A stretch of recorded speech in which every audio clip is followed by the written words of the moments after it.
তারা বন্ধ করে দে, মুসলমানদেরকে কুপিয়ে কেটে ফেলবে হয়তোবা, যাতে কেউ না জানতে পারে, কোনো মিডিয়া কভারেজ না করতে পারে। পাচ্ছি কি অবস্থা, একটা ছেলেকে দেখলাম এই বরাবর তরোয়াল দিয়ে কোপ মেরে মুখ সহ এতদূর নামিয়ে দিয়েছে। 144 ধারা জারি করেছে, আমার আল্লাহকে গালি দিয়েছে। ওরা জানে না পৃথিবীর বুকে নেট ওরা বন্ধ করতে পারে। আমার আল্লাহ তাআলা মানুষকে আর দেন, কিন্তু ছেড়ে দেন না। মুর্শিদাবাদের খবর শুনেছেন? কে কে হাত তোলেন তো। আমাদের বাড়ি থেকে 70-80 কিলোমিটার দূর বেলডাঙ্গা একটা জায়গা, কিছু সনাতনীরা পুজো করতে গিয়ে আল্লাহ তাআলাকে গালি দিয়েছে।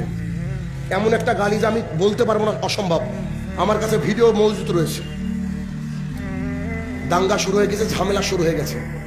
গোটা মুর্শিদাবাদে গতকাল থেকে নেট বন্ধ, আমরা কোনো কিছু খোঁজ পাইনি। আমাদের মুর্শিদাবাদে নেট বন্ধ, আজকে আস্তে আস্তে শুনলাম 21 তারিখ পর্যন্ত বন্ধ থাকবে। আল্লাহর কাছে খালি দোয়া করছি, কেননা নেট বন্ধ করেছে মানে বুঝতে পারছেন কারা বন্ধ করেছে।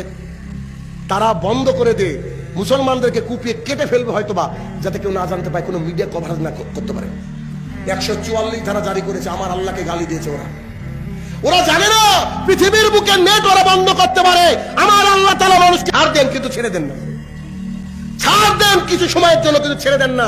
আরে ফেরাউনের মতো প্রতাপশালীকে আল্লাহ তাআলা লোহিত সাগরে ডুবিয়ে মেরেছে, তুমি কোন স্যার? তোমাকে একদিন কিয়ামতের মাঠে জবাবদিহিতা করতে হবে, করতেই হবে। কি ভাবছো দুনিয়াতে আমাদের মুমিনদের জন্য এটা পরীক্ষা? আমরা সব সময় রেডি পরীক্ষা দেওয়ার জন্য, কিন্তু তোমরা রেডি হও আগুনে পোড়ার জন্য।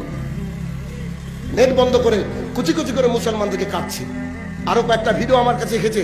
আমি যখন ফারাক্কা ব্যারেজ পার করলাম, তখন আমার মোবাইলে দেখছি নেট আসলো। মানে মুর্শিদাবাদে নেট চলছে না, নদিয়াতে চলছে, আর আপনার এই মালদাতে চলছে, দিনাজপুরে চলছে, এখন এদিকে চলছে। তারপরে রিপোর্ট পাচ্ছি কি অবস্থা, একটা ছেলেকে দেখলাম এই বরাবর তরোয়াল দিয়ে কোপ মেরে মুখ সহ এতদূর নামিয়ে দিয়েছে। তরপাতে তরপাতে মরে যাচ্ছে ছেলেটা, সবারই সামনে মারা গেল।